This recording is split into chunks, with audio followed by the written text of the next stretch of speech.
అందరికీ నూతన సంవత్సర శుభాకాంక్షలు తెలియజేస్తూ ఇవాళ ఇక్కడికి విచ్చేసినటువంటి వివిధ ప్రజా సంఘాల నాయకులకి, ఎంఆర్పిఎస్ నాయకులకు, బీసీ సంఘాల నాయకులకు, వివిధ కుల సంఘాల నాయకులకు మరియు వైఎస్ఆర్ కాంగ్రెస్ పార్టీ నాయకులకి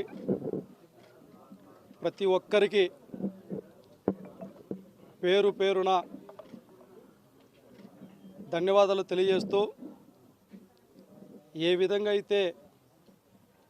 గత 22 సంవత్సరాలుగా నా ప్రజా జీవితంలో నా వెన్నంటి ఉండి నిత్యం ప్రోత్సహిస్తున్నటువంటి నా అన్నదమ్ములకు అందరికీ ఈ నూతన సంవత్సరంలో అంతా మంచిగా జరగాలనేసి,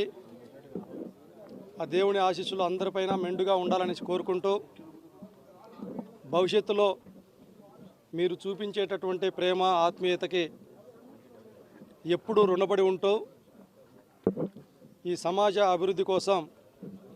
నిరంతరం కృషి చేస్తూ ఉంటామని తెలియజేస్తూ, నన్ను ఇంతలాగా అభిమానిస్తున్నటువంటి ప్రతి ఒక్కరికి కూడా ధన్యవాదాలు తెలియజేస్తూ, ఈ నూతన శుభ సందర్భంగా అందరం బాగుండాలి, అందరూ ఆయురారోగ్యాలతో ఉండాలనేసి మనస్ఫూర్తిగా కోరుకుంటా ఉన్నాం. ముందుగా నూతన సంవత్సర సందర్భంగా రాష్ట్ర మరియు దేశ ప్రజలందరికీ కూడా నా యొక్క శుభాకాంక్షలు తెలియజేస్తూ, ఈ యొక్క నూతన సంవత్సరంలోనైనా సరే ప్రజలకు ఎటువంటి ఆటంకాలు కలగకుండా ప్రజా సమస్యలు తీర్చే విధంగా ప్రభుత్వాలు పాటుపడాలని చెప్పేసి ప్రభుత్వాలకు విజ్ఞప్తి చేస్తూ, అదేవిధంగా మా అన్న రమేష్ గౌడ్ ఆధ్వర్యంలో ప్రతి సంవత్సరం ఆయనకి ఈ విధంగా శుభాకాంక్షలు తెలపడం, మరీ ముఖ్యంగా బీసీల కోసం, ఎస్సీల కోసం, ఎస్టీల కోసం, మైనార్టీల కోసం అండగా నిలబడుతూ ప్రోత్సహించినటువంటి మా అన్నకు ఇదే సందర్భంగా మరొక్కసారి నూతన శుభాకాంక్షలు తెలియజేస్తూ,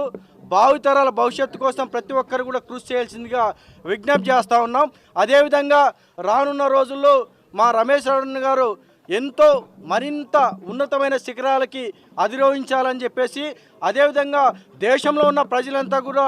ఆయు ఆరోగ్యాలతో సుఖ సంతోషాలతో జీవించాలని చెప్పేసి మనస్ఫూర్తిగా కోరుకుంటూ జై భీమ్, జై హింద్. ప్రజలందరికీ కూడా నూతన సంవత్సర శుభాకాంక్షలు. ఏదైతే ఈరోజు మా అన్న బీసీ రమేష్ గౌడ్ అన్న ఇంటి దగ్గర జనవరి 1